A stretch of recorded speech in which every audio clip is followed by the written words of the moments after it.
up, everyone? Evolutionary.org podcast coming away, episode 388. Stevesmi here, and the Rickster in the house. What's going on, buddy? Hey, what's Steve? What's up, guys? How's everybody doing out there? So, guys, this special episode 388.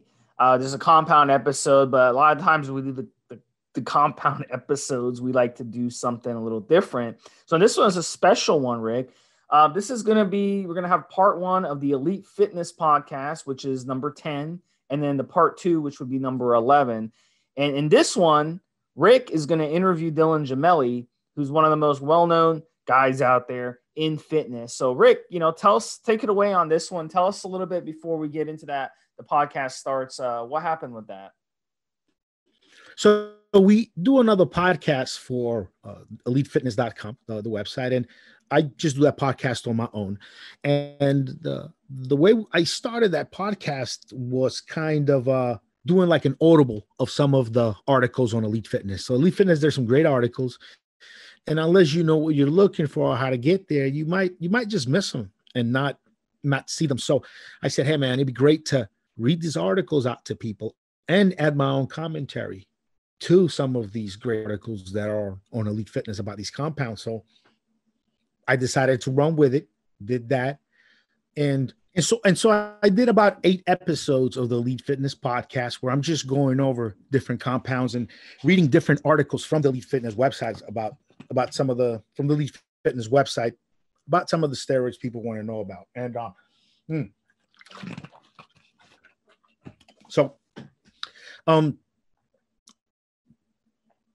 and then around the turn episode number 9, I decided I wanted to start doing interviews, just bring people on that are in the industry or knowledgeable about something that our audience is interested in, and just bring them in and let them almost like give us kind of like a tiny lecture with a little bit of back and forth from me about some stuff that they're interested in. As a matter of fact, Steve, I hope to have you on there at some point here in the next couple of weeks. There's definitely something Steve knows very well that I'd like to dedicate a whole podcast to just pick his brain about, because I genuinely want to know myself, obviously. And in the process, I think we'll create some great content. So that's kind of what we're doing. So this is Dylan Gemelli. We talk about everything from the underground juice scene to pretty much to SARMS, go through a lot of information about SARMS, to even becoming a sneaker dealer, a hype beast. A lot of different things. Very nice long interview. It's 2 parts, 45 minutes each part. It's Elite Fitness podcast part 10 and 11. To find it, you go to elitefitness.com/podcast. When you go to elitefitness.com/podcast, you get to the page where you can find these podcasts, Dylan Gemelli interview part 1 and 2.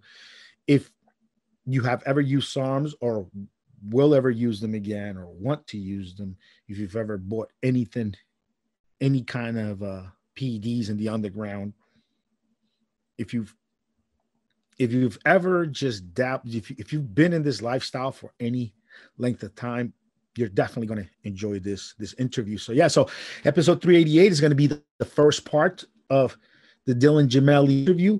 If you guys listen to this interview now, then when you get to elitefitness.com/podcast without the S, elitefitness.com/podcast. Actually, we'll set it so that it has the S too. So you can do podcast with or without the S, and it should send you to the page. And there you just go right to Elite Fitness number 11 if you listen to this next podcast. So that's about it. Steve, what do you got to say before we listen to this together? Yeah, guys. So really, really good information on this one, guys. And we're gonna just stay tuned, listen to the podcast, and give us your thoughts on the forum, what you thought about it. And then you can get in touch with Dylan on the evolutionary.org and Elite Fitness websites if you want to get in touch with Dylan for some more help on the topics that they discuss. All right, guys. So without further ado, here is the Dylan Gemelli interview from elitefitness.com, episode 10. All right, and we're recording. So you're telling me you get You get shin splints even when you're not juicing? Oh yeah. Well, man, I've been running for shit. I'm 39. I've been running like that for, I don't know, over 20 years, man. Like, you know, in that 5 to 10 mile range a day. Do you notice a difference from when you're on the sauce and when you're not in your shin splints? If I'm running an oral, yeah, but I don't really, I mean, I haven't ran a ton of orals because I get sick of the side effects. So I've never really had a problem. Just early anavar use was the problem. How about tightness on your lower back and other muscles? Do you get that as well with or without the juice? I'll tell you a story real quick, a fast one. So one of my early on cycles, I thought I was getting test anavar and masteron, and I gained like 15 pounds in 3 weeks, 2.5, 3 weeks. And I wasn't eating like crazy amounts more. And I certainly shouldn't be getting that kind of size with test masteron and anavar. It turns out I had dbol, and I got some terrible back, you know, lower back, and I already have a bad lower back. So it was bad, man. But other than that, I really haven't had any issue on orals with the back at all. So the source basically swapped out the compounds on you. Well, he had said, because I actually know him, and he said that he had found out only because a girl he also gave him to had all kinds of strange side effects that you should not be getting with anavar, right? So he was at least claiming that he got screwed by the raw source. So the guy up the line from him. Yeah, that was the claim. I had no reason to not believe him because he never, you know, had any issues before. Poor girl. Yeah, she was a mess, man. Like from what he told me, it didn't sound good. Yeah, you know, it happens a lot. These guys don't send out raws for testing. They just kind of trust the supplier, and this happens quite a bit actually, man. Yeah, I know. It never ceases to amaze me that it never slows down. It's just like that forever. It always will be. There's no way around it. Yeah. So do you think, let me ask you a question. Do you think that underground gym guys are still like, how are most people getting their source nowadays? What do you think? Do you think most people, because there was a time where you could only really get it at gyms back in the day, you know, when you and I were like kids. And then there was a time where everybody was getting it online. And then I think it went back to the gym dealer the last 5-10 years. What do you think? Well, here's where you got to look at it from a far point of view, right? So I can tell you where it is in certain areas, but like, so the bigger areas, like your Vegas, where you've got all the guys from Olympia's training, your LAs and those areas, the gym guys, they're in there, right? You know, but a lot of the smaller areas, smaller towns, smaller this, for one, everybody fucking knows everybody, right? So the word spreads around too quickly, and people, they don't last. It just doesn't work. And plus it's not as big of a deal to guys in certain areas as it is in others. So I think it's variant, but I do agree there's a lot more in gyms than there probably had been. At least that's another thing. Now it's different for me. When I used to keep my ear to everything, the younger I was and everything. And now when I go to the gym, I'm like in and I'm out. I don't want to listen, talk. You know what I mean? It's different because I got other businesses to do and other shit to do. And it's different. But I think it's both ways, online and, you know, at the gyms. I think it's going to continue to be that way, depending on locations. I'll tell you a phenomenon. I think that the majority of stores that cater to meatheads got them for you too. I think especially in rural areas, I think a lot of the stores are, because a lot of stores that were just carrying, right, your local supplement stores that were carrying the same stuff that later was cheaper on Amazon to buy, because all of these brands went direct to consumer on the Amazon platform and circumvented a lot of the local stores. A lot of these stores either closed or they sold to somebody else that came in and knew the new store, the Today store, the one that you see that where people go to, you have to make the shakes, and you got to have the meals available that you could either pick up there or sign up to have delivered to your door. You got to have the perishables. You got to have the meatheads in there to actually give you some advice on what you need while you get a shake done. So it became a service almost slash kind of hangout spot. In order to survive against Amazon, because how do you survive against them if you just go price to price per bottle? And I think along with that resurgence, you get a lot of very entrepreneurial guys that have 1, 2, 3, 4 stores, 5 stores, and maybe not anybody with 5. That's a guy already kind of who can outgrow this, but a guy with 1 or 2 stores will most likely keep the SARMs under the table there for you. Yes. And if they really, and they'll sell you those SARMs, and they'll be in the back somewhere. They'll sell them to you. Maybe if they know you a little bit better, they'll even have some peptides in some refrigerator in the back somewhere. Oh, yeah. And if they really, really know you, then they got that test, they got that trend, they got that DECA, they got them dbols. They got all of that for you if they know you on. And I think, and that's how the stores today have managed to survive. At least the stores that are catering to customers in the sports nutritional realm. That, and also carrying smaller boutique brands that aren't kind of sold everywhere.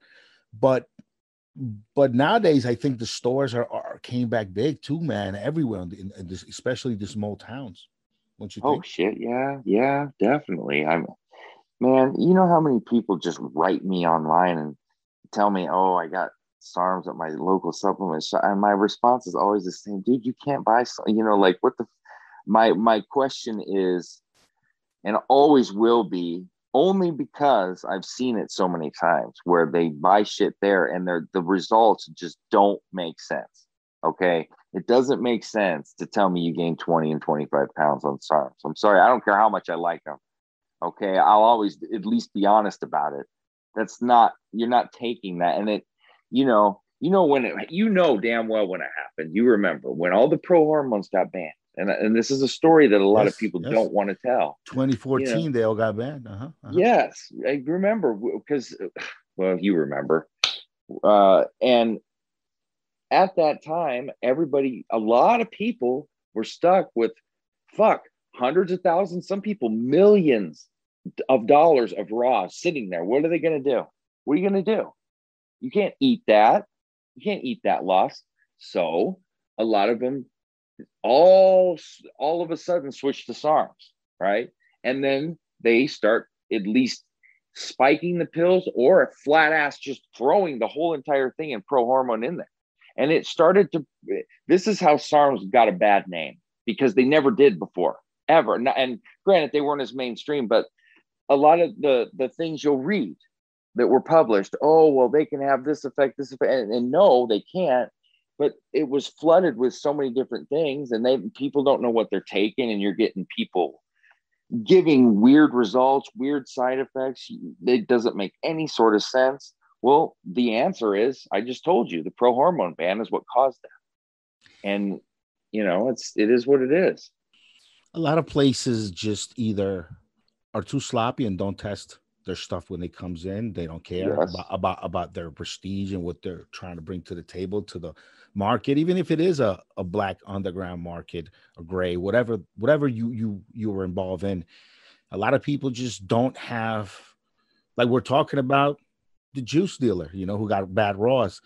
You just don't care about it enough to test and really do your due diligence as much as you can on your part. Some of these guys, they'll just throw in whatever they get from their supplier, and sometimes they maliciously do spike some of these compounds with SARMs.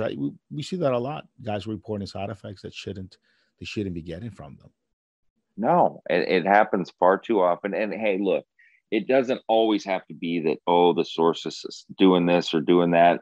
Sometimes, in fairness, it's not with malicious intent. It's that you get a little too comfortable with your supplier.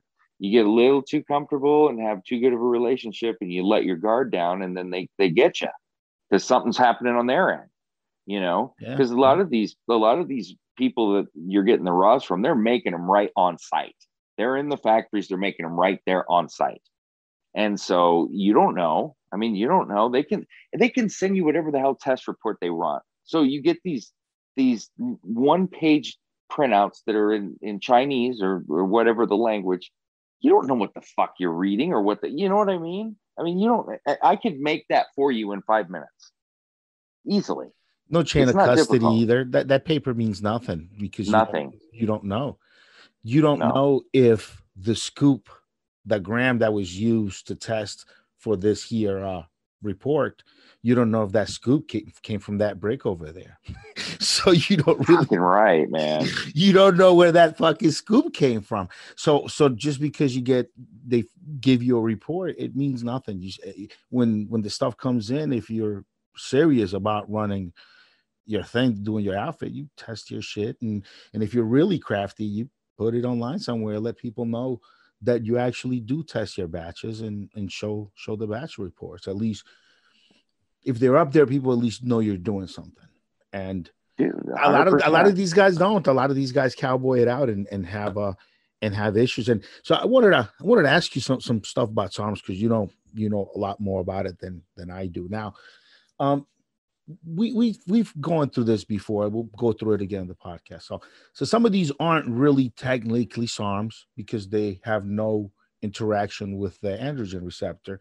Some of them do have some good interaction with it.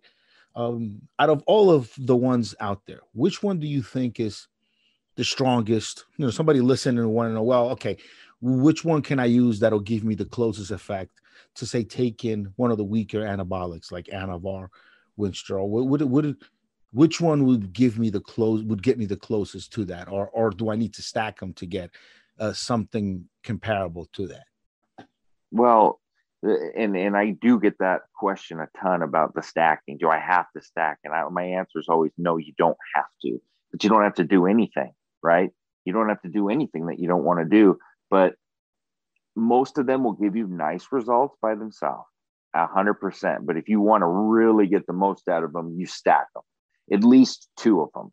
You don't have to, because you'll see me lay out stacks all day long on the forums. And sometimes you'll see big ones with 4, 3, 4 in there. Sometimes you'll see just 2 and you'll wonder why. Well, I want to see how strong and what you're after and how many different, areas you're trying to address. Right. And so I kind of just try to tailor them all to the needs and necessities, the age, the condition, all of that. If I don't get all that information, it makes it hard for me to tailor it properly. But anyway, to your question, the strongest, it's S23 hands down. I mean, S23, I don't even, and I'll always say this about S23, is to me, it should just be categorized as a steroid, period. We're talking about something that shuts you down to the effect of it's actually used as a male contraceptive. The difference is that it's not that difficult of a recovery. While it shuts you down very fast, as soon as you stop taking it, and this was actually shown in the few studies that they have on it, that the bounce back is very quick and you get it back. It's not like when you use a steroid and you get suppressed, you run a PCT. A lot of people say they never feel the same again, right? Well, with this, that's the complete opposite. So that's the difference. So that's, I guess, what has that SARM quality to it. But S23 is something where you could easily put it up against some more mild steroids and it would stand a good fight. I can't say that about most SARMs that I could say, oh, well, I could say to you, well, to me, S4 is the Winstrol or anavar would be the S4 in the steroid world, but I would never try to tell you the S4 is as close to as strong as they are. That would be ludicrous. But they would, they'd be comparable in what they can do, right? So here's a follow-up question to that a little bit. Now, some of the milder steroids, anavar, Winstrol, for a guy like you and I to really get a good result with it, we're looking at 40, 50 mgs to get something nice going.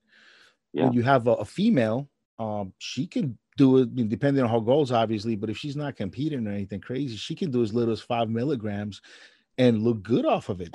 Genetics counting for, but about 5 mgs for a girl. Now, When it comes to SARMs, have you noticed that the dosing protocol for women and men is in somewhat near the same scale as the steroids we've known for years, or is the dosing protocol female to men work at a different scale when it comes to SARMs, when and milligrams per milligram?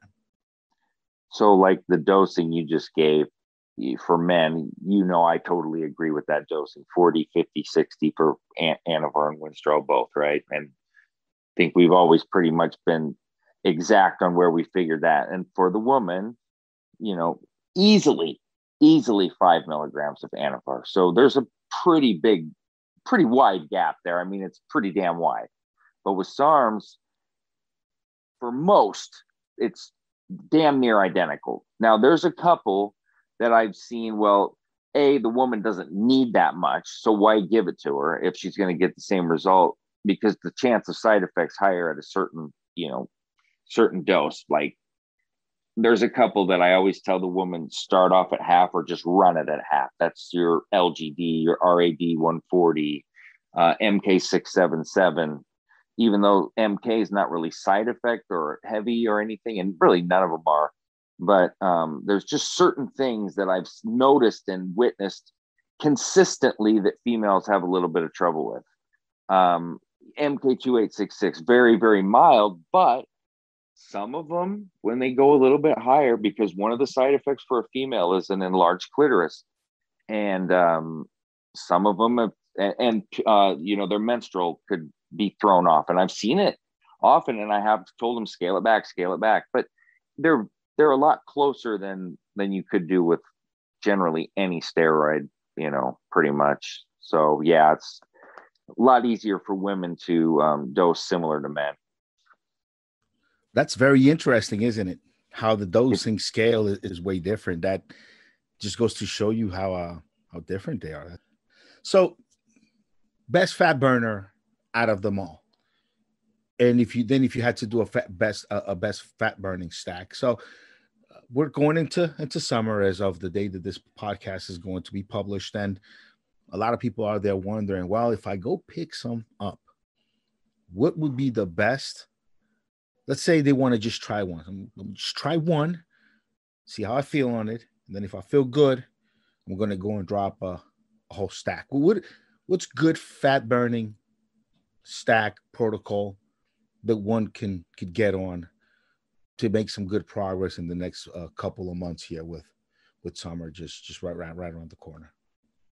All right. Well, this is my wheelhouse. All right. You know me well enough. I am a cutter. I live to cut. That's all I do. I cut. Right. So it's my wheelhouse.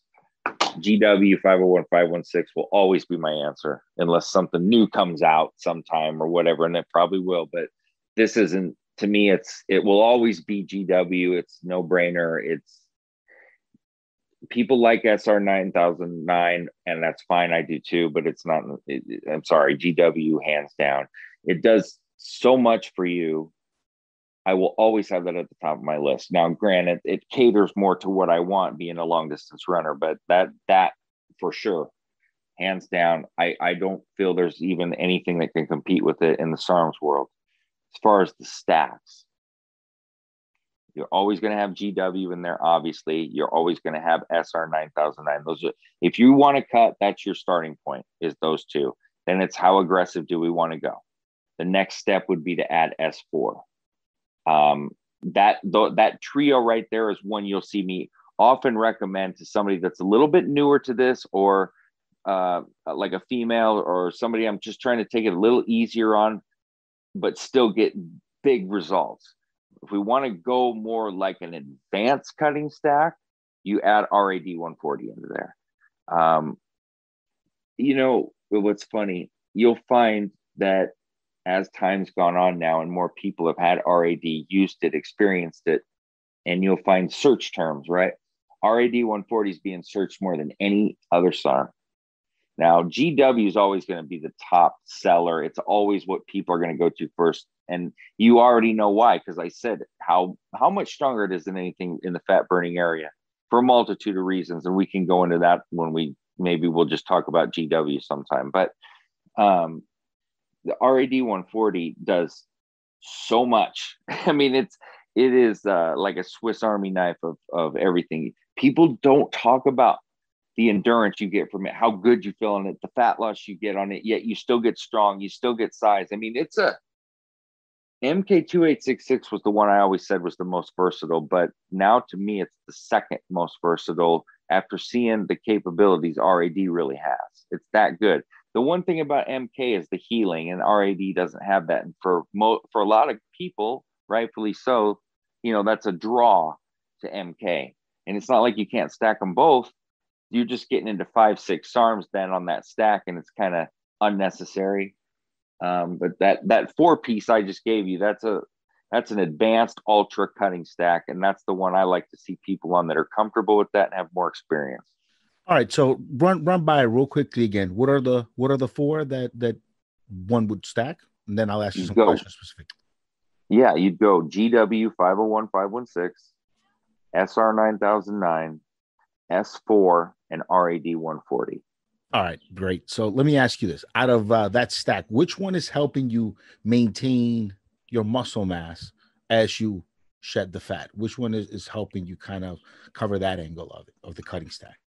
That's going to be your S4 and your RAD 140. Now, the good thing about GW and SR, if you're just cutting and you don't use one that's helping, because they don't build muscle or anything like that, but you don't lose a ton of muscle with them either. It's kind of strange how that works, because it doesn't, if they're not building muscle, they shouldn't be preventing it. But for whatever the reason, they just make the energy more available from lipids, from fats, from your fat storage. This is probably what's going on. More than likely. Because at the end of the day, when you lose muscle during a cut, it's just your body is repurposing that energy you got stored there to keep you moving.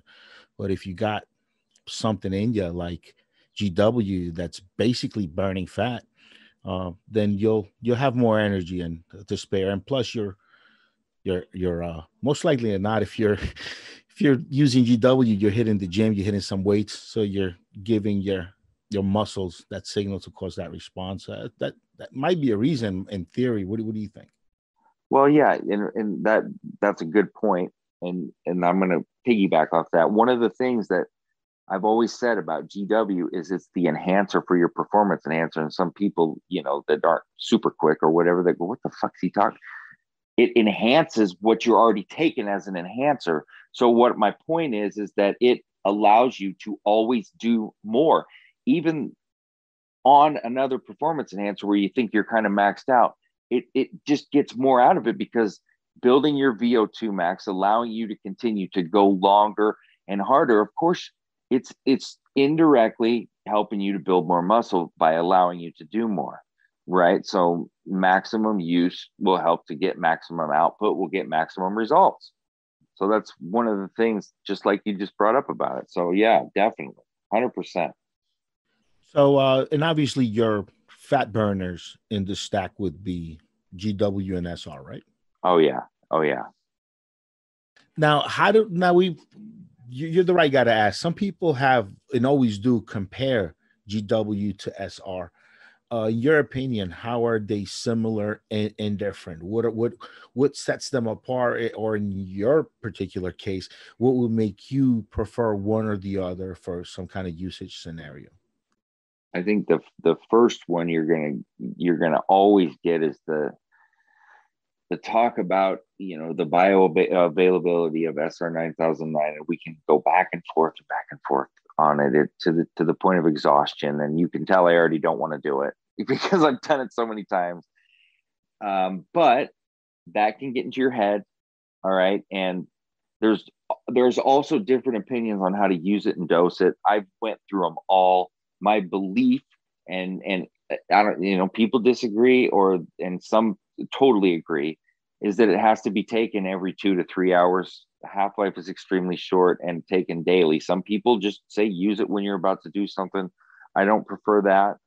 I like to let it run continuously throughout.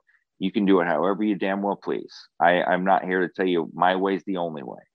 But the point in that is it's a very annoying way that you have to deal with it. It's kind of like when you have to inject every other day. Like for me, I hate that because I don't like to inject at all. Some people love it. I find it to be just very pesky and annoying. So there, GW does more in general. So SR 9009 mainly is targeting metabolism, right? So it's trying to fix, any kind of metabolic disorder, enhance metabolism, and it's kind of just geared mostly and generally in that direction with help in endurance like GW does. But GW, it doesn't do anything to the extent, or SR doesn't do anything to the extent of GW, meaning GW is going to build that VO2 max and hit the endurance so hard, but it's also going to help your metabolism, and it's helping your blood pressure, your cholesterol. I mean, it's doing so much. It was actually intended to treat obesity, okay, and then and also to help with cholesterol and things of that nature. So everybody thinks it's only used for endurance, but that wasn't even the intent originally. The intent was to treat obesity. So you can see why I keep going back to it over and over, and I'm always gonna, if you ask, is it being the best and most effective? So here's a follow-up question to that. One way that I've seen people use it, and that I've discussed with other people about using it, was you take the GW and then you only use the SR as a pre-workout, as a pre-event dosing sort of situation. You don't take it every 3 hours throughout the day. No, just if you're going to work out, take it an hour before your workout and you're good. And if you don't work out, then you don't take it on that day. But the GW you take every single day. What do you think of that protocol? What something like that? And that was why I said previously that my way is not the only way, and that what you just said is another way that I like a lot. 100%. I totally get that approach as well, and I'm one of those people where you could come to me and I'll listen to you tell me your way, and you could actually convince me. I'm not stuck in one way. Like you see coaches that they're going to do it one way forever, and that'll ruin your career. So I don't think I know everything. And I also know that there's different people with different needs, different responses, different reactions. So you always have to keep an open mind. You cannot be closed-minded. You shouldn't in anything in life, but you absolutely can't with the things we're talking about. Everybody's different, and you have to be aware of that. I see all these people that, well, I did it then, and that's great because that's helpful because we know, but your word is not gospel here, right? I mean, we've all had different experiences, and me and you could go back and forth for a year on the different factors as to why. So, no, I like the approach that you just gave. I support that one too, 100%. Yeah, I mean, I've seen a lot of guys push that one out there because of the short acting half-life with SR. So what are mistakes that you see people making when it comes to SARMs out there? Because there's a lot of people using them. I mean, I've been around this fitness thing since I was in my 20s. I'm 40 now. And I've seen fads and things come and go. I mean, I've seen everything. There was a time where guys were injecting something called lutein, which was to help cattle give birth, and you're supposed to inject it into the muscle, and the muscle will feel tired like you just worked it out. I mean, I've seen some crazy stuff out there. Yeah, brother. And you would have to, after you injected it, say on your bicep or your shoulder, you'd have to go use the bathroom right away, obviously, because it would get you going, and then the muscle would feel like you just did a whole full workout with it. It's pretty, and then. After a while, everybody figured out that it was the science didn't work, and this thing wasn't going to build any muscle for anybody. I've seen some nutty stuff out there when it comes to this new SARMS thing that's really kind of just. I mean, SARMs have kind of sort of taken over. I think that I think that the era when there were a lot of pro hormones being sold, guys were having maybe some issues here and there with some of the side effects from the pro hormones. And so maybe they wouldn't always come back, you know, they would do a cycle, maybe they would do 2 cycles, and then they would never really come back because they couldn't deal with some of the acne. Some guys are lactating out of one nipple for taking, you know, Superdrol, Halodrol. You know, these were basically just modified different steroids, and they had the very same side effects as steroids. And then circa 2010, a couple years before, a couple years after, we get all these SARMs coming in, and now these things are not having all of these same side effects. They give you better than natural results. I mean, let's be realistic. You get better results than you would natty. You could still grab them over the counter, and the side effects just aren't as bad. And for what most people want, for what most people's real goals and desires are, which is just a beach body for the most part. I think 99.999% of the people at the gym are not high level. They just want beach bodies. So SARMs have just become a real easy, simple way to kind of get there, haven't they? And what have you seen? What are the crazy things that you've seen, or the things or the mistakes that you see a lot of people are making right now in the SARMs market, in the SARMs realm? What are some of the problems that you're seeing out there right now, in your opinion? Well, the one problem it's actually gotten a little bit better over time, but was rampant for, especially at the beginning, was just the lack of quality or knowing what you're getting and lack of trust. And look, there's good people, there's bad people. So there's good companies and there's bad companies. There's also companies that don't have bad intentions, but a lot of people, it's like, oh, well, you know, let's use Bitcoin as an example. I want to get into that. They don't have a fucking clue about anything to do with it. They just want to do it because they think everybody else is doing it, and they get involved. And it's not just like this, and this. There's a lot more to it than you would think. And you just can't go, oh, well, that looks like a good business, I'm going to do it. It doesn't work that way. So you got those kind of people that were doing it, right? And you don't know who to trust. You don't know. There's fake websites up all over. I mean, I could go on and on and on.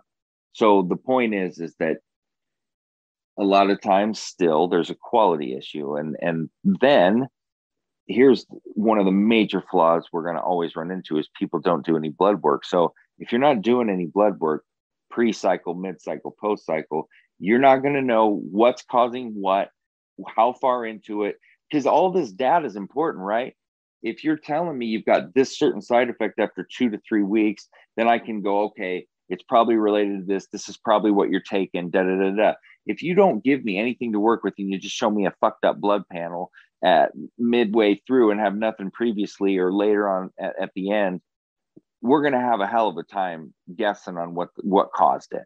So lack of understanding, people just want to buy stuff and use it without knowing what they're doing. You shouldn't use any PED or shit. You shouldn't use any supplement for that matter until you really know about it, know what it is, what the side effects can be, what to do.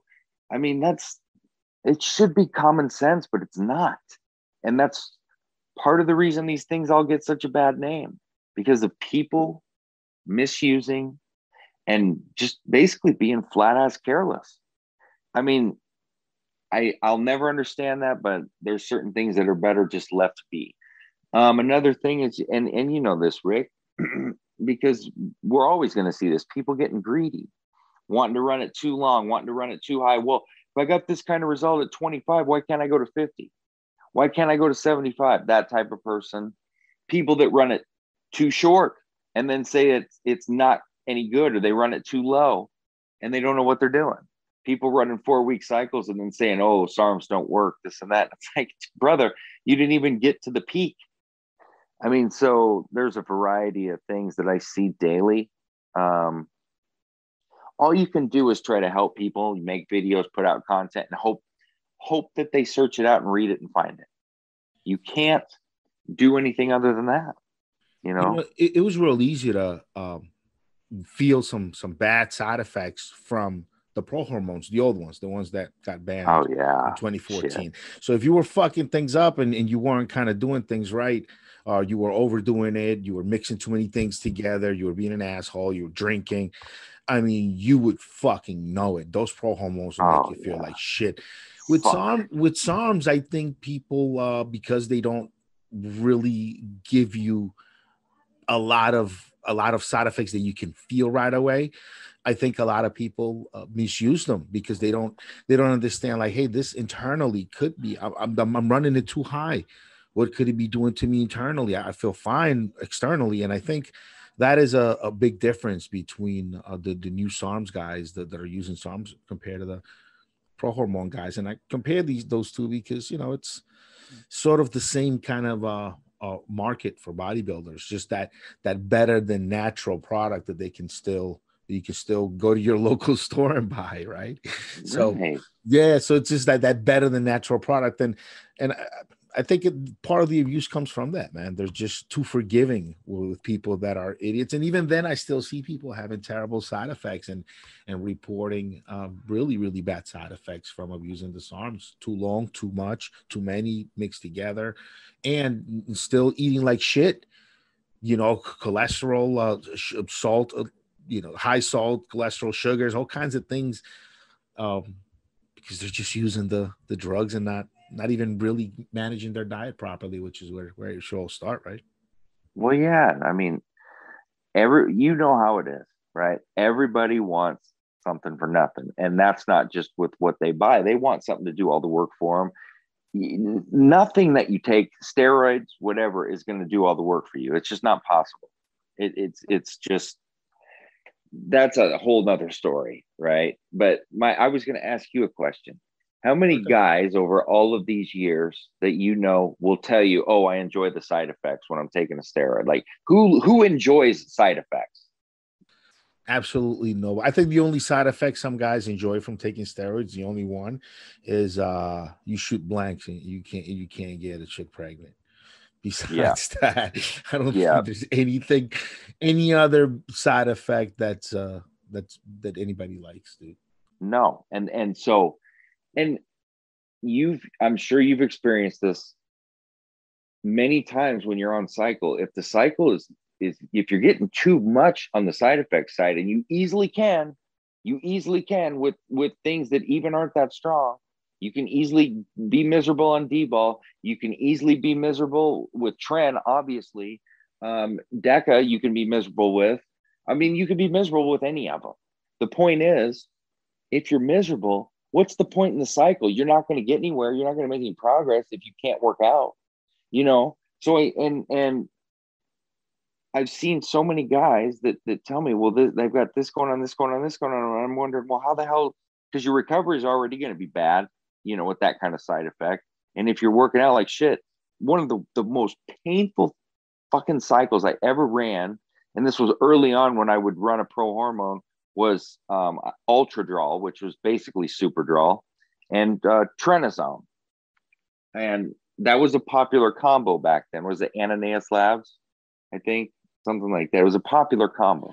Yeah, I've heard of Ananias Labs and that combo as well. Yeah. Man, I have never felt so fucking terrible in my life. And I had ultra results. You know, I don't like being 205, 210 pounds. I hate it. I despise it. And I easily get there if I just eat more and take a small, decent sized cycle, but I don't want it.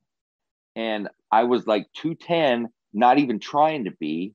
And I remember I had just kind of settled in Maui when I moved there. And I couldn't get out of bed. I didn't want to do anything. I stopped after like 3.5 weeks and still gained like 15, 20 pounds, man. And I was the worst feeling of my life. I never, ever want to feel that way again. I mean, I was so fucking miserable. I mean, ugh, and it's not worth it to get. Why the hell would I want to go through all that just to gain 10 or 15 pounds? You know what I mean? It just doesn't make sense. That was the problem with the pro hormones. That was the issue with the pro hormones. And I remember, you know, looking at it from the angle of someone who's admin on a steroid forum, right? I'm looking at all these pro hormone kids and I'm going, you can only get so far with orals. I mean, you're either going to run enough methylated compounds to your body to ruin your liver, or you're going to use them responsibly, which means you should only be running 50 to maybe 90, 100 mgs of something for about 4 to 6 weeks. And then you got to drop it. And then what are you going to do? You got nothing else to hold you out. And there were some pro hormones that were not methylated that didn't really wreck your liver and had some conversions down the line that were beneficial, and guys would stack them, this and that. But look, man, at the end of the day, you need those injectables in there. You need that ester chain if you're really serious and you want to maintain a year-round nice physique and get results that last without that ester. Look, okay, unless you're doing like a 5-6 week cutting program with anavar, like I've done those, that's something like that, all right, but that's like a once a year thing. If you really want to get year-round results and beyond, on the sauce 6-8 months out of the year, take 4 to 6 months off, and you need the injectables in there because you need them releasing all day long. Here's a question for you, Dylan. Talk to me about some of your like favorite stacks of stacking the SARMs with the classic steroids, because I've had some decent stacks. I've tried them. I've stacked GW with anavar. I thought that was great. Stacked GW with testosterone. I mean, what are some of, like, let's say, I don't mean a guy doing a full out cycle and then just throwing a SARM or two in there. I mean someone saying, all right, I'm trying to lose weight, whatever my goal is. I'm going to stack 1 or 2 SARMs with 1 or 2 steroids together, a 3, 4, maybe 5 compound stack. I think 4 is a good number. What am I taking? What kind of dosing? What goes well together and complements itself? So I'm just going to tell you on a personal level, like for me personally, it's always my go-to 2 is GW and S4. That's mine. I'm not saying that's for everybody. That's just for me. You can basically count on me always running Proviron and always running those 2 SARMs in most every stack I run. Personal preference. I'm not saying that I recommend that for everybody, that type of thing. But that for me is like you basically base with that. So if you were going to bulk, you would base with those 3, and then you throw on top whatever else you're looking at or cutting, whatever, with those 3. What do you like about the Proviron in there? Because I'll tell you what I think about Proviron. You tell me what you like about it. Proviron's a funny thing because some people will tell you that Proviron does absolutely nothing for them, and I don't want to say that I don't agree. I often wonder if people understand the function and the purpose that it has. And I think that some people don't. And I can understand why they would say it doesn't do anything for them. For me, Proviron, anytime that you can free up bound testosterone, it's going to help your results. It's going to help. Basically, when you have low testosterone, right, you're obviously not going to be able to build muscle as easy, if at all. You're going to carry fat, whatever. So for me, anytime you're freeing up shit that's bound, it's definitely helping your results. I like the way that it makes me feel. I don't notice, like, people will go, oh, you can use Proviron or Masteron, and I say that's crazy.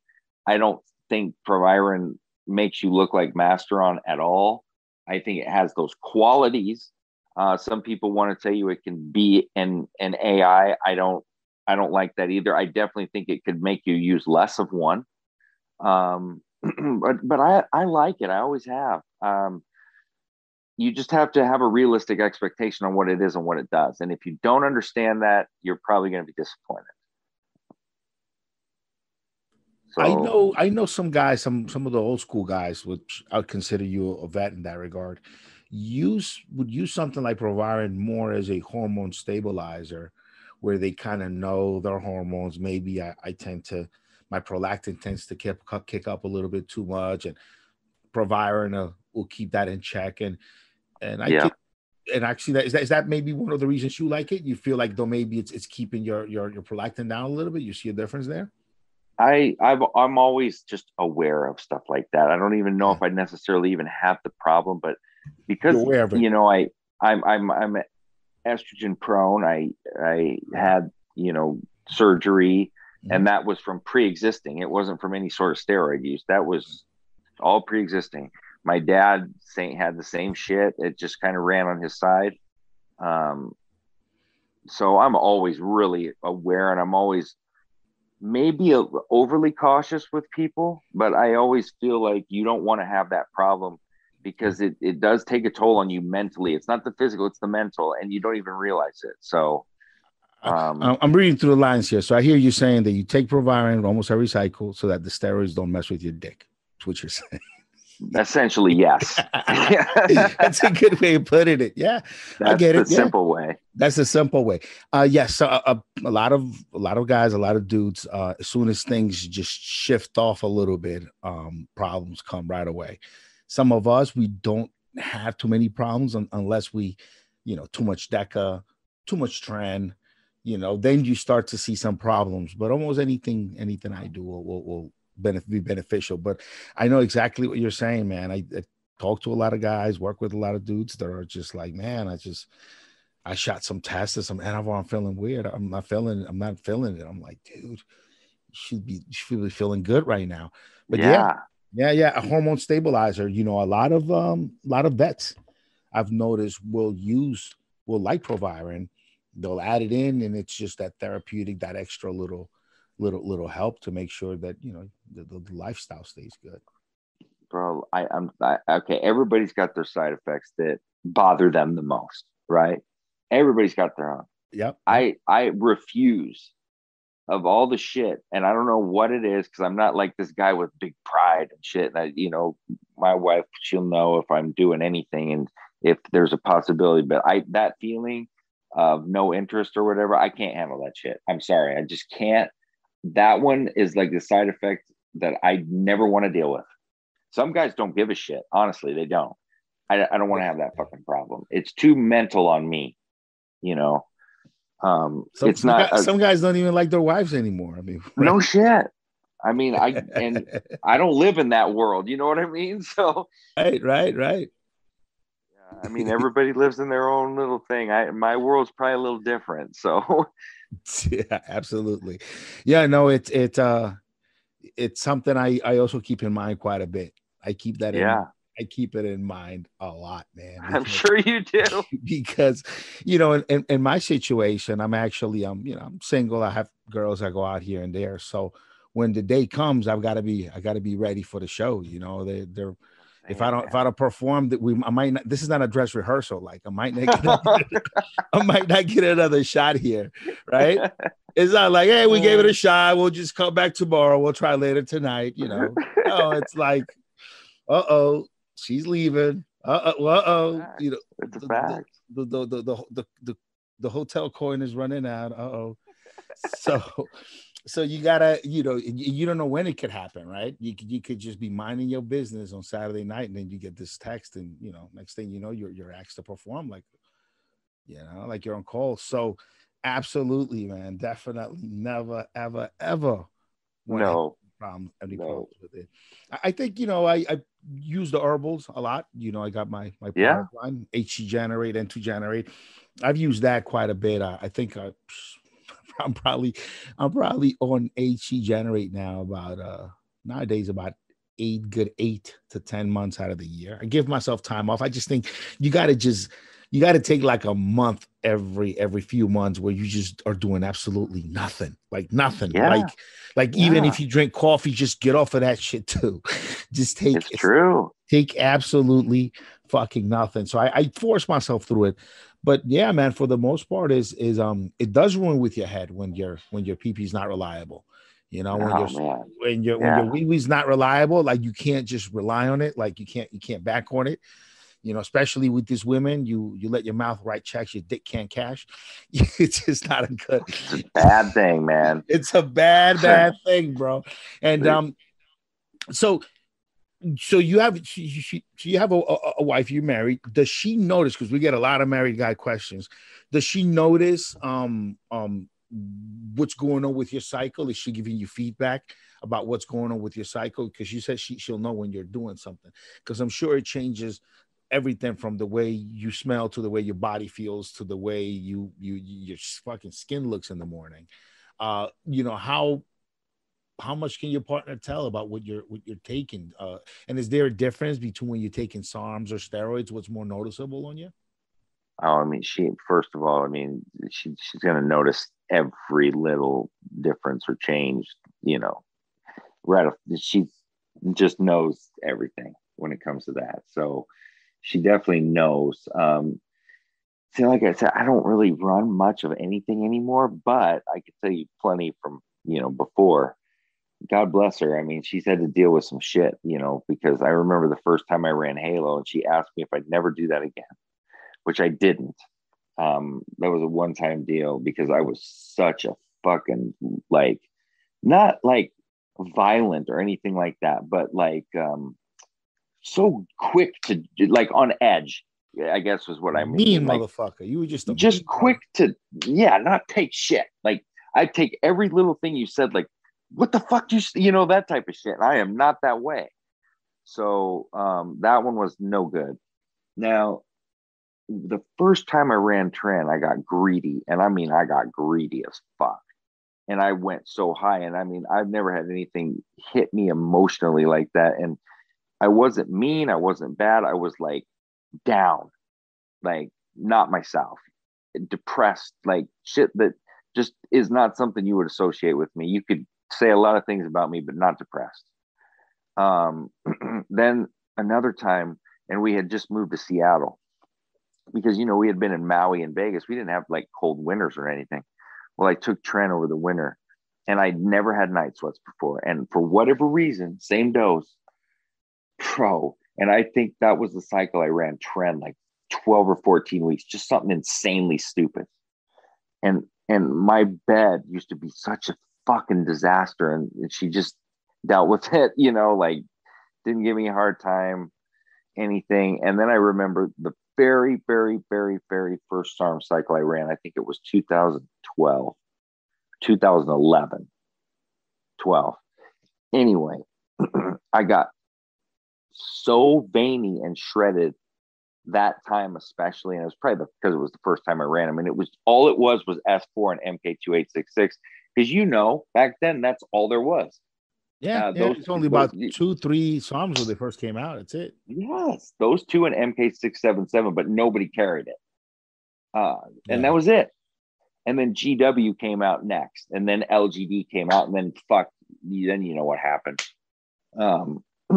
But that time I ran them, we had just started dating, and I was running Melanotan 2 and SARMs, and bro, I got so dark I was embarrassed to even fucking I was taking MT2 living in Maui, okay, and geez, yeah, and laying out every day.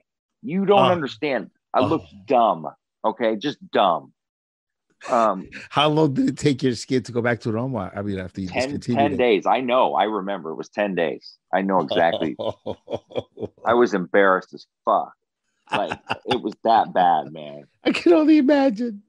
Oh, it was embarrassing. But I got fucking super dicey, like, and my veins that was the first time I was like, holy fucking shit, I can get veins like that. You know, and it wasn't even on steroids. Then as I ran, you know, steroid cycles, bigger ones, Primabol and Winstrol, those would bring out, I got so veiny. And so she always saw that. I mean, but then it just got to kind of be like, even when I wasn't on cycle, I was walking around like that, you know, because you know me, I've always eaten so strict. I mean, you've been around me enough, and I've always been like that. So it's like there's no off season. And so I always walked around like that. But man, when I take something, fuck, it'd get ridiculous. I miss that. Do you think SARMs coming around have made you use less and less steroids for just your needs for lifestyle and looking good? I mean, have you do you think, or has it added? How has your personal lifestyle and PD choices changed in the last 10 years with SARMs being on the scene?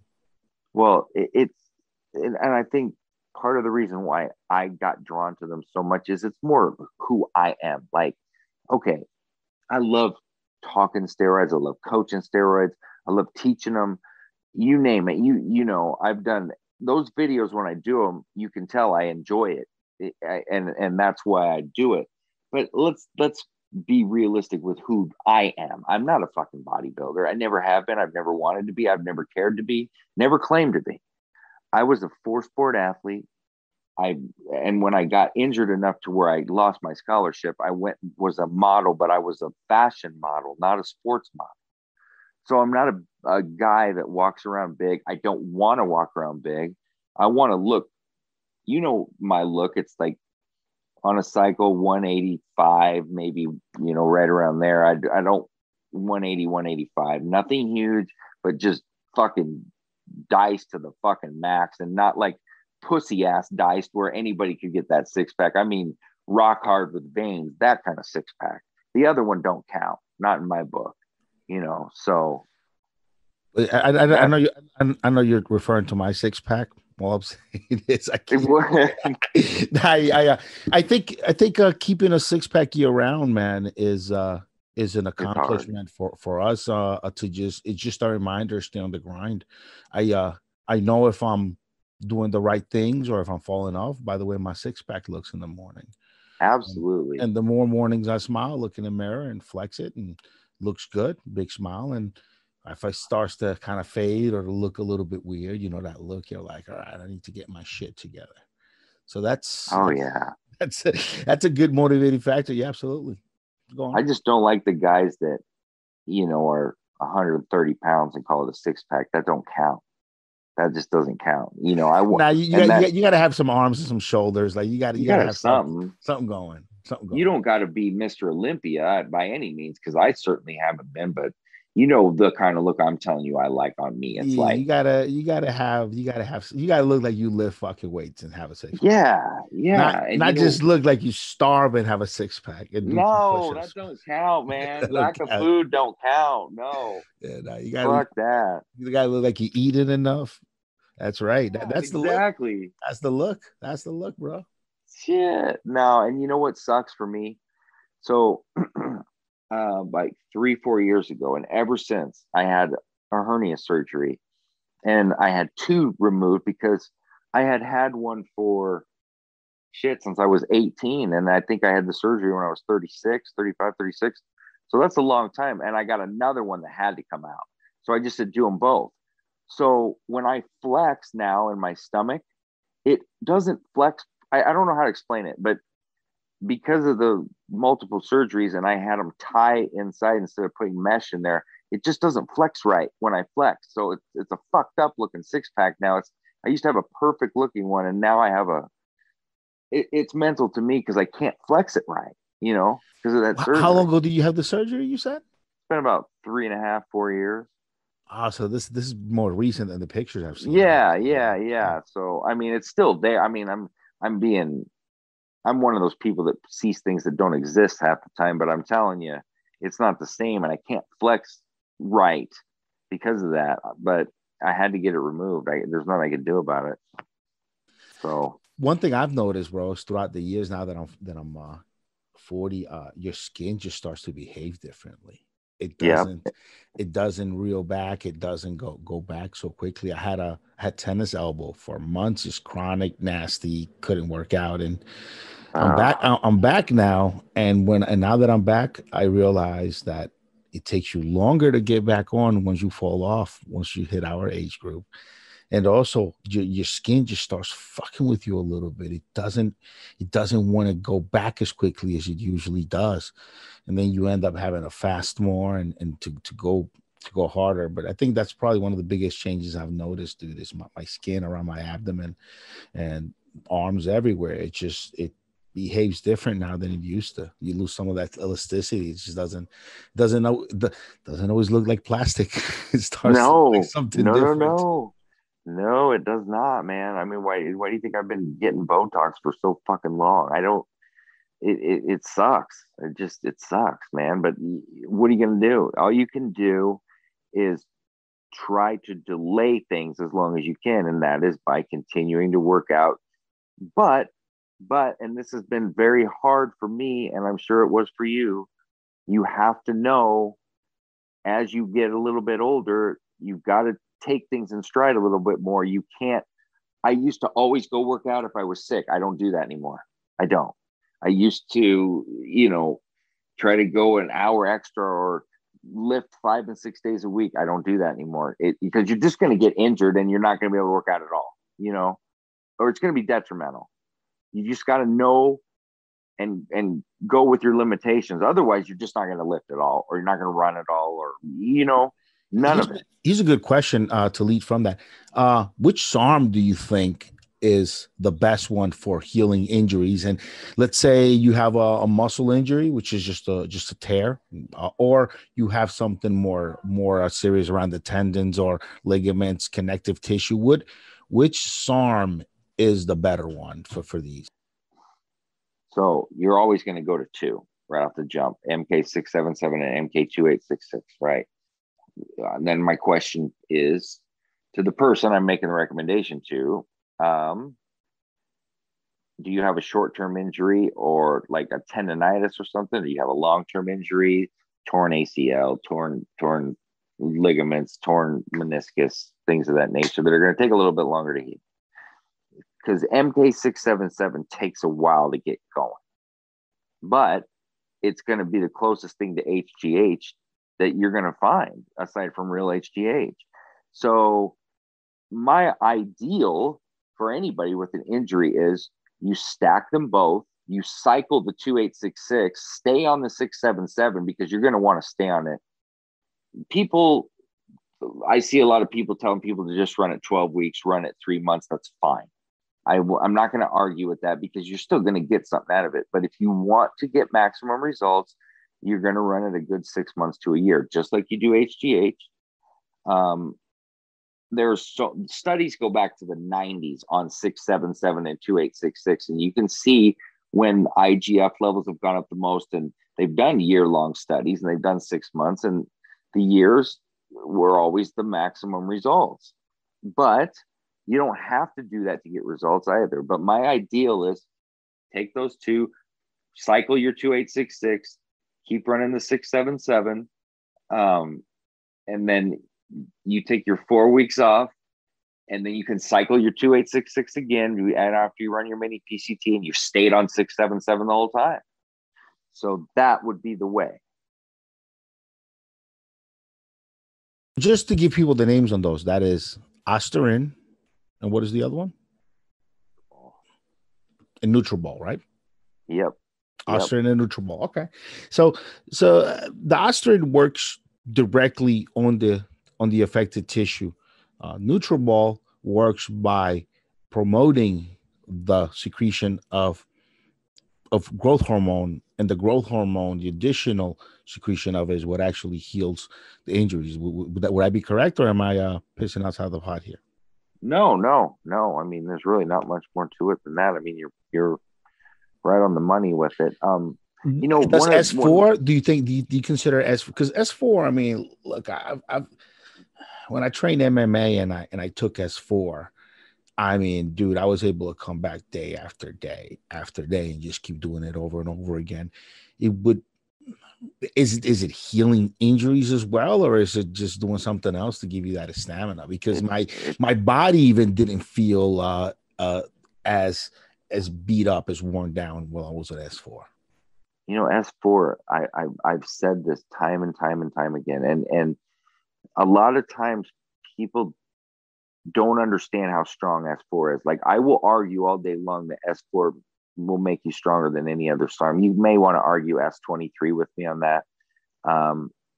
But S4 is, just because S4 doesn't make you gain 20 pounds, not every single compound that's extremely strong, take your halotestin, for example, is going to make you gain weight or a lot of weight. You'll gain a good 5-6 pounds with S4, but It's strong, and it makes you feel explosive and energetic, and you get that muscle hardening out of it and that lean muscle growth. It's very, if you were looking at a steroid to compare it to, you would want to look at anavar. I like to say Winstrol too. It's just not that kind of strength, but it has a lot of similar. But anavar and Winstrol have a lot of similar qualities. Winstrol is just stronger with more side effects. I mean, you can get down into it and argue about which one has more hardening vascularity, but they're pretty similar, for fuck's sake. It's just the one's stronger than the other. So S4 I could say it's similar to both, but you should, if you have good quality S4, you're going to feel really good on it, like you were just describing that you feel. I fucking love S4. I've said that forever. That it's one of the strongest and most effective. And I'll always say that. It's just that I like GW and always go to that first. But S4 has always been number 2 for me. Always. Is an S4 running out in the market where you can't find the raw materials anymore? Or is this or am I hearing wrong? It's gotten more difficult for sure. And I don't know 100%, but there's something when they produce S4 that they are saying causes some sort of problem in the air. I don't know what it is. I didn't get a full explanation on this. I'm just speaking on what I was told by factory workers, but it's something that it's putting out into the air when they make it, that it's banned. So they're taking a risk when they make it. That's all I know as far as to why. But that's interesting. Yeah, that's what I was told from somebody directly at the factory when I was trying to get information, because I heard that, and I wanted real information, not secondhand information. So I'm kind of privy to that on certain things. So I went and found out, but that was all I really got out of it. But it's probably better than anything else anybody else has heard. Yeah, I mean, it would be interesting what's going to happen when if it does become fully banned. It'll be really interesting to see what actually goes on. I used to let things bother me and get all worked up about them and shit, but these fuckers over there, they're resilient. They always find a way. Every time you hear something, this is going to happen or this is going to happen, they're always writing you back or saying something or whatever about, oh, well, we're still going to do this, this, and this. I mean, they always fucking figure something out. They go to a different country. They're very resourceful. When anybody that can make forgeries like they do over there and convince you you're buying a Louis Vuitton and a Rolex, to the extent they can do it now, and it can pass authentications, they're resourceful, so I don't get too caught up into that shit. The demand is just huge, bro, because people use them, feel good on them, have good results on them. And I've said this before, I do just fine with the steroids we've always had, but I've added SARMs because they have additional effects and additional things that they can do that the steroids just can't do. The steroids we know just can't do it all. So it's the reason. Yeah, it's the reason I use them and I incorporate them into cycles, because of the additional different effects they have. Not so much the muscle building. Well, and what always gets me is people, and it's just like and I get it, because this is just kind of how life is, and media is a prime example, right? How everything is, they hear what they want to hear, they make you hear what they want you to hear, that type of deal, right? So my point with that is, oftentimes people have, oftentimes, for fuck's sake, let me just be real here. A majority of the time when I get lashed out at or backlash on certain things I've said or recommended, people have totally either not listened to what I said, mixed my words, twisted my words, heard what they wanted, all of that shit. I will never say, I would be insulting you, telling you that, oh, the SARMs are stronger than steroids, they're better than they're an alternate, way of doing things for people that don't want side effects, don't want to inject. We could go down the line. Nobody should ever try to create the narrative that they're going to give you the same results as steroids. What they do is give you steroid-like results. That's far different than telling somebody that you get that kind of result. But people don't even grasp the concept of what that even means, that statement. Nobody with any sort of brain is going to tell you they will get you the same results as steroids. Saying something is like that, you can interpret that however you want. I could tell you you get results that steroids could give you just to a lesser extent, however the fuck you want me to say it. But the meaning is all the same. They're not as strong, but you're still going to get damn good results. Period. That's it. You're just going to have less side effects, and easier recovery. And my argument, though, is SARMS gains generally are going to be easier to keep because you haven't had as much strain on your body. The recovery time is so much easier. And you can cycle them more because you don't need as much time off in between cycles. So maybe in the long run, you could look at it and go, whoa, shit, this person over here did 3 SARM cycles or 4. This guy did 2 big cycles, and see where they are at the end, because this guy's had such a hard time recovering. Initially, the steroids always going to be stronger. Come on, man. I mean, seriously, no one's going to argue that. But over time, there could be an argument there. But, you know, that's an argument that we'd have to sit and go through and monitor and take like 20 subjects that all have the same this, and this, and to deem it accurate, no matter how many I've seen and done. That's what somebody would want. So that would take time and effort. But I think that over time you could say, well, shit, I had an easier time doing it this way, and I don't feel like I got that much more the other way. Just depends. So, I mean, I was going to ask you that, actually. I have it here in a list of like tiny notes, questions to ask. And one of them was, do you feel that there's a difference between keeping your SARMS gains or keeping your steroid gains? And you're telling me you feel the SARMS gains are actually easier to keep, huh? Do you have any theories as to why that could be? Well, yeah, I mean, like I was getting into there when I was going on and on. You said something that it beats up your body less, and you're obviously going to be able to keep most of your muscle when your body has gone through less stress. So that's a very good point. Do you think that that's all, or could there be more? No, I mean, I get going on tangents, and I'm sorry. I shouldn't do that shit, but I get into it because I enjoy talking about it. That's what we're here for, man. Don't worry about it. Yeah. The floor is yours, man. Don't worry about it. Go ahead. No, yeah. So anytime that you shut yourself down, and that's with any steroid, right? Aside from Proviron, but basically any steroid, it's going to take a lot longer to recover. And not only that, and like we said earlier, most people will tell you after a steroid cycle, even with a strong, solid PCT, they never fully bounce back. You be okay. And I'm an advocate for PCT and whatever, but you got to understand, knowing and going into it, that if you're going to cycle long term, you're probably going to end up on TRT. Let's just keep it real. That's probably it's not a guarantee, but chances are pretty high, right? You're rolling the dice, and those are your odds. Odds are you will end up on TRT when you get older. Very correct. Right. And it could be because you need it medically, or it could be like some idiot like myself that, well, fuck it, I'm just going to stay on just because that's just what I want to do. Right. But there's a pretty damn good chance. Sometimes a test levels of 300 just aren't good enough under any circumstances. No. I mean, that's and even though that's normal range, you just look at that test and you're like, not living like that. Fuck that. No. So you just put yourself a TRT, even though at that with those test results, you might not need it. Your doctor might say, fuck it, you're fine. You don't need it, right?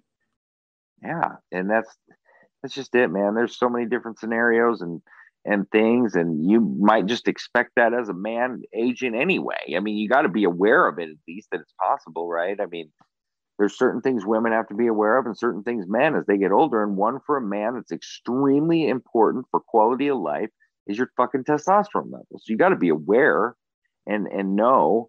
So, but anytime that you're shutting yourself down, you're running an oral and you're beating yourself up, because, you know, in PCT, the one thing that bothers me with PCT is the obvious is the testosterone shutdown, right?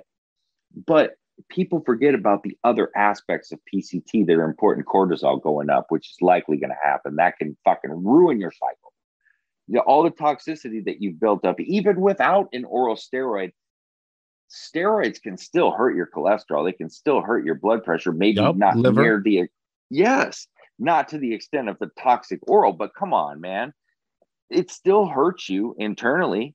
We know that. Yep. Kidneys too. I mean, we just not as severe as other things. We talk about the more severe side effects, but yeah, they affect everything. Yes, and that's just it. Just because, and that's one of the battles that I've fought for I don't know how long, is that people will say that they're running an oral. Well, should I run liver 52 or should I run this? Should I run that? Well, yeah, but that isn't even remotely close to everything you need to be protecting right now.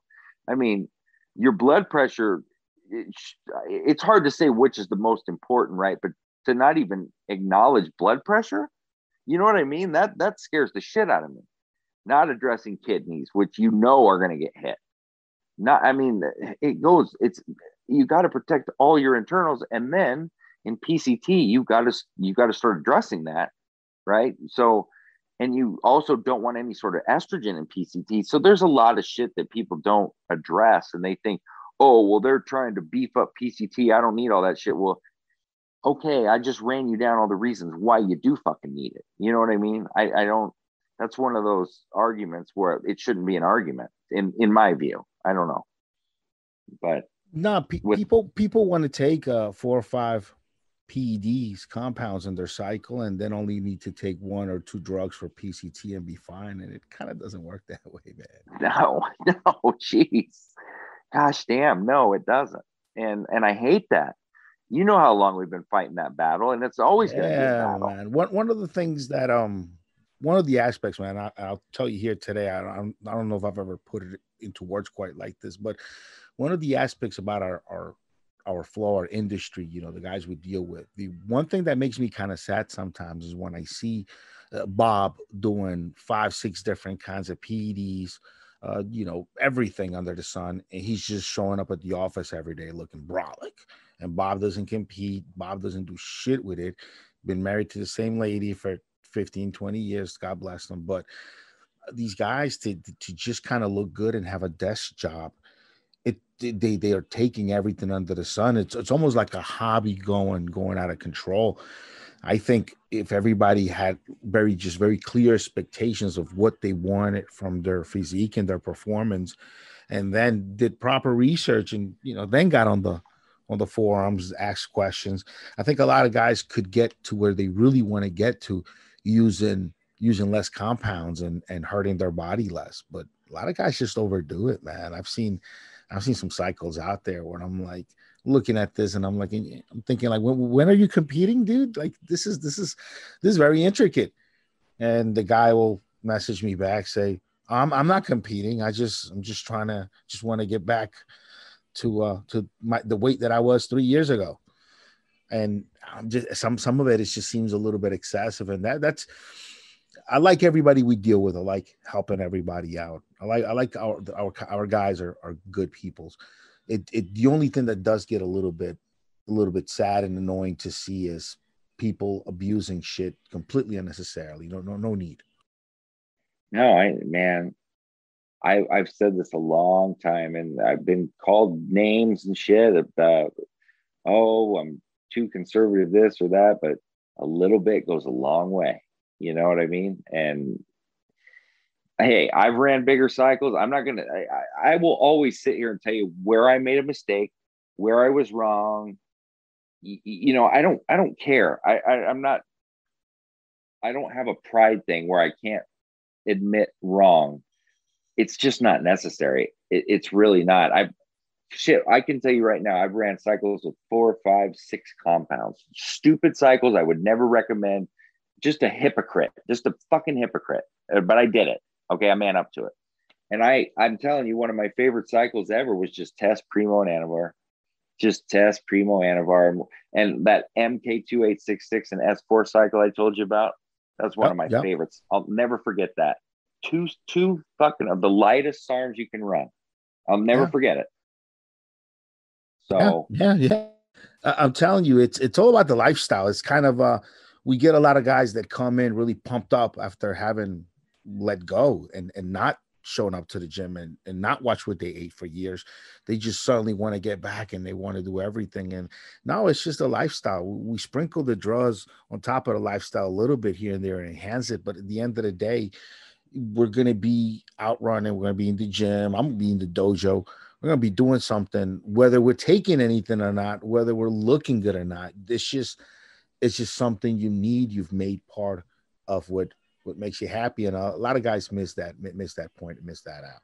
I think, I get asked by guys that have aspirations as far as professional as to what they can take, what that won't be detectable and won't get in trouble. And I always say, man, are you seeing a sports psychologist yet? Because that could probably get you a longer way, having your mindset right, a longer way than any kind of magic potions. And it's the other thing I deal with people a lot that ask for help, especially with cutting, because I like to sport my abs year round, and I like to just have good physique year round. And guys ask me what they should be doing, this and that, cycle stacking this or that, and I go, listen, first thing you need is your mindset's got to be right. You gotta make your body and your physique and the way you look super important to the point that if you're getting out of shape, you'll go in and start doing something about it right away without waiting for me or anybody else to tell you. And better and more important than any cycle, any drugs you can take is getting your mindset right, so that dieting and training and exercising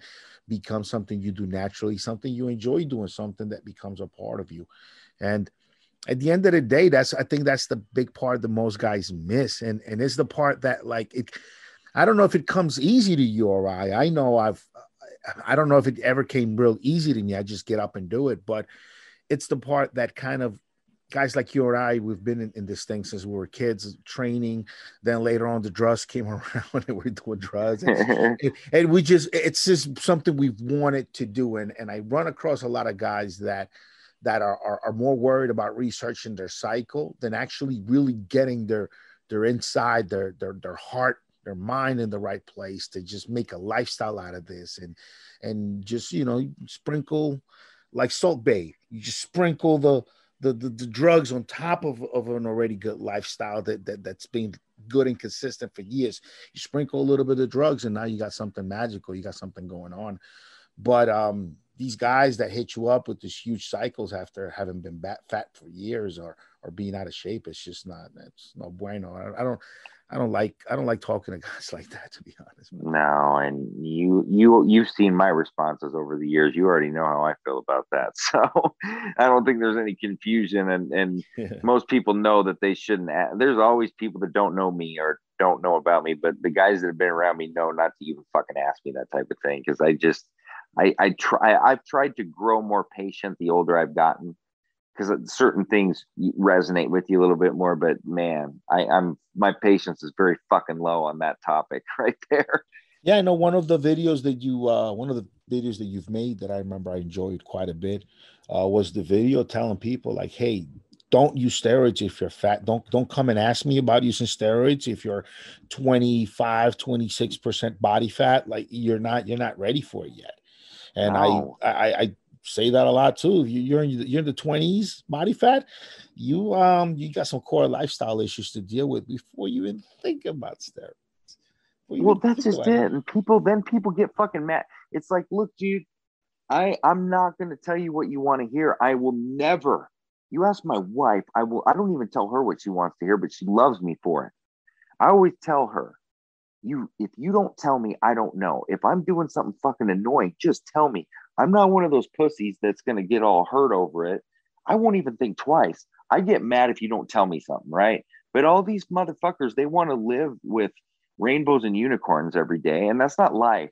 If you ask me a question, you come to me knowing I'm going to tell you exactly what you need to hear so I can help you.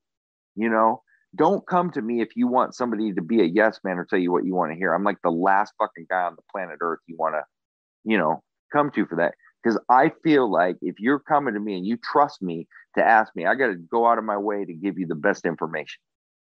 not fucking butter you up and sugarcoat shit. So don't ask me for that. I will tell you exactly what you need to hear to help you get to where you want to be, period. So that's where I am with it. I can go on and on that. Good deal. Well, listen, man, good podcast today, man. I really appreciate it. We have to do this again.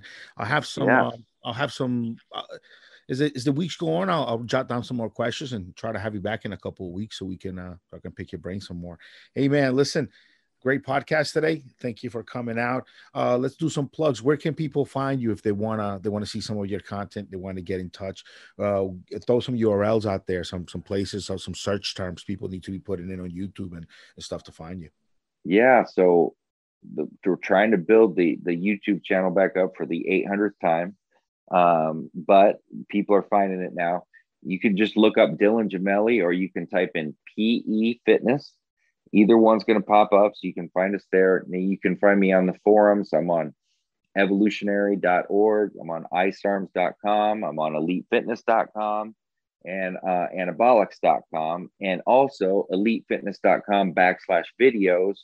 A lot of archive stuff, because a lot of people always ask me, where can I see your old videos? Well, there's a lot over there. They're not all there, but there's a lot. It's definitely worth your time to go check it out. And then, you can, a lot of people follow me on social media. Dylan Gemelli everywhere. You can find me Facebook, Twitter, Instagram. Those are the three I do. So you can follow me there as well. And that's the best ways to find me. You can email me, dylan@isarms.com, send me questions, comments, all of that there as well. YouTube still fucking with your channel, man? Damn. Man, yeah. You know how many channels I've lost and how many hundreds of thousands of subscribers? It makes you sick. Damn. There was the first set of channels that you had issues with. It was over some beef with some influencers or some guys or something. Has that always carried on, or is now YouTube doing it on its own, or did the same clowns that you've been? It's just people, man, and there's nothing you can do about it. There's people that don't like you. There's people that feel like you're hurting their business for whatever reason. I don't know. There's people that, who knows, man. There's people that just flat ass don't like you for whatever reason because you're out there doing something. That's just life. So at this point, it's not YouTube doing it. It's some assholes messing with your channel. Yeah, I mean, why would YouTube let all the other channels? That's what I was gonna get at. I mean, there's a lot of guys, there's a lot of dudes out there that have this type of content, but they're not getting fucked with. I think it's extremely unfair, and it's weird.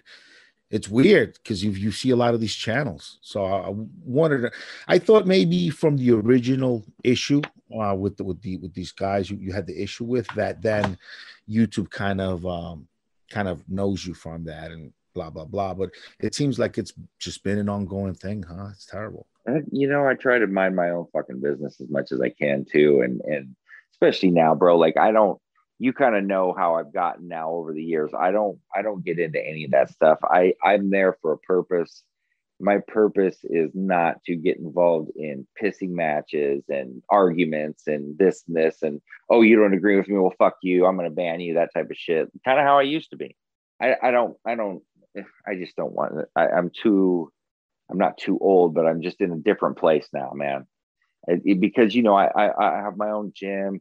I do all the online work that I do. I fucking resell shoes and I'm into all of that too. And I'm into so many different things. I just want to fucking relax and not deal with bullshit. So people that still want to go back on old shit, I can't control that. I don't have time. So sneakers. Wait, I had no idea Dylan Gemelli was a hype beast. Bro, go watch some of my new YouTube videos and just look in the background. You can see yourself. I mean, I've seen the collection, but I thought it was a personal collection. I didn't know you were a hype beast. Oh, I'm a hype beast. I you know what? I am plugged in to like sneaker monitors. I'm in these sneaker groups that it's taken a long time to get into those. You don't just get in. And I have notifications. My poor wife, she helps me now with like trying to cop shoes. I mean, we have notifications going off 24 hours a day, and it's not just for that, it's for PlayStations, Xboxes. I don't stop hustling, man. Like, it's an all day thing every day. It never stops. On Sundays, it never stops. It just doesn't. So, oh man, that's incredible, bro. I mean, is it profitable? Is it doing well? Fuck yeah, it's profitable. And not only is it profitable, and I get free, my shoes are paid for on top of it, you know? Wow, that's incredible. So, yeah, it's profitable if you know what you're doing. It's like the weed smoker that smokes all his weed. I can't keep every fucking pair of shoes I get, you know? Right. It's hard to sell weed if you're smoking all the shit. You know, Jeezy's Kanye, he's $6 billion rich from those sneakers. I know it. It's insane. It's insane. If you know what you're doing, you got the right equipment and the right robots and stuff, you can make a lot of fucking money. All right, so you have a gym, you have all this online content that you create. You're a hype beast, profitable hype beast. We just found out. How the fuck do you have time to do all of this in one day? Or I don't know, because you know what else? I run 10 miles a day, and then I lift too. It's hard, man. I have days where I'm just like, man, fuck. That's why when we went on vacation finally last week, I have said now it's the best trip I've ever had. Who planned the vacation? Who made all the reservations and did all that? Me. I always do. That takes hours to do. You know what? Here, I'll tell you real quick how that happened. My birthday, February 23rd, I was sitting here and all of a sudden I said, you know what? I've had enough. And I said, Queenie, I yelled, Queenie, come here. I said, we go to Longboat Key. I said, we're going to Longboat Key. Okay. And she's like, okay. You know, and she said, and I said, here, let's pick out a condo. And so we sat here for 30, 40 minutes, picked out the one we liked. I had the tickets booked and everything. And then about 20 more minutes and we were fucking set. And that's it. I will do that where I'll wake up one day and go, enough is enough. And that's it. That's awesome. It got you pumped up to come back and get back to working more. I mean, that's what time off does for me. I feel like I need to just get back and take on the world at that point.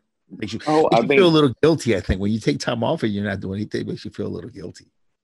I've been getting up at 5 a.m., 5 and 5:30, where I was getting up at 8, 9, 10 o'clock because I was staying up late working. Now I rearranged it. I'm up at like 5:30. My run is done by 8 o'clock, 10 miles down, boom. I'm like, oh man, that's done. I got the whole day now. I go to the gym later and I don't like to go right after I run if I don't have to. And so then I got the whole day to be focused and I'm just deadlocked in, right? Not worrying about, oh fuck, I got to run in 3 or 4 hours, that type of deal. Cause I slept too late and I got to do this, this, and this. So that trip helped me get on a better routine, But motivate you, refreshed you. Yes. I like to ride I have a Harley I like to ride. So I try to at least get 30, 40 minutes of time where I can just go clear my head. That does it for me. It really does. You get on that Harley with Jordan sneakers and a throwback jersey, don't you? I get on with a throwback all day. My sneakers, though, if I'm going somewhere I want to wear them, they're in the side pocket over there. I have a carrying case for shoes only, and then I put it in one of the saddlebacks back there, and then I'll put them on when I stop and wherever I'm going. But I ain't wearing those. You used to ride the Harley? Oh, it just depends. I got some older Nikes and old Adidas I just throw on, and nothing special. None of my good shit. Just my everyday wear. You don't throw any biker boots along with the throwbacks and. You don't see me in biker boots, brother. Good shit, man. So yeah, definitely, bro. See, we said goodbye and then we spoke another half hour. So listen, man, it's awesome podcast, bro. Have yourself a great day, and we'll stay in touch, brother. We'll have you back again in a couple of weeks, and we'll pick out another good topic to go over. Sounds good, my man. I appreciate it. Have a good one. You too. Gosh, Rick, that was very interesting. That was enjoyable, very entertaining. So, Rick, how do we find the link to the number 11 episode? Well, the link to the next part of the interview, you can either, if you're on iTunes or if you are on Spotify, or if you're listening on an Evolutionary, you just gotta open the description of the podcast. The link will be right there. If you want to type it in, maybe you're on YouTube, and for YouTube, we don't put links on YouTube because they're a little funny about that. So elitefitness.com/podcast, with or without the S. Fuck it. Okay. But OS best, I think. But elitefitness.com/podcast. When you get there, you'll get to the podcast page and you'll have all the episodes there. And the latest episode will be at the very top. Now, at the time of listening to this, we'll try to sync it so that by the time you hear this, episode 11 will be up. And elitefitness.com/podcast.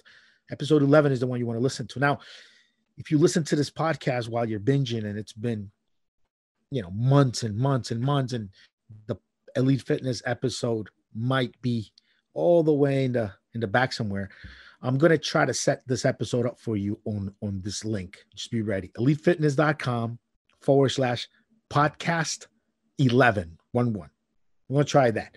So elitefitness.com/podcast 11. No S, just podcast and 11. And then when you do that, it'll send you directly, it'll forward you directly to the link where you can listen to part 2. Just make sure you subscribe. Make sure you subscribe. That'll be the best part. Or if you're on iTunes, Spotify, just look for Elite Fitness Podcast. And you'll got it. You'll get it. That's the end of it, man. That's all, Steve. Sounds good, buddy. Excellent podcast. Very good job on that one, guys. So, yep. Excellent. That does it for episode. Yeah, man. Cool. That does it. Yep. We'll talk to you guys next week for a new compound episode. Next compound episode. And then the episode a couple of days from now is going to be a Q&A episode. We got some really, really cool questions for you guys on the next Q&A episode. Just make sure you don't miss that. We're going to talk about like the legality of juice around the world. We're going to talk about using or not an aromatase inhibitor with DACA. We're going to talk about some of the best ways to use Primobol and Depot. We're going to talk about like proper ancillaries for cycles and really talk about how steroids could affect your relationship. And I have been at this for years, and we've seen our fair share of women come and go. And we're going to just discuss how steroids have affected that. So make sure you guys tune in for the very next episode, and you're going to be real happy with the content, guys. Excellent. We'll talk to you guys next week, guys. Take care. Have a good one, Steve. Have a good one, guys.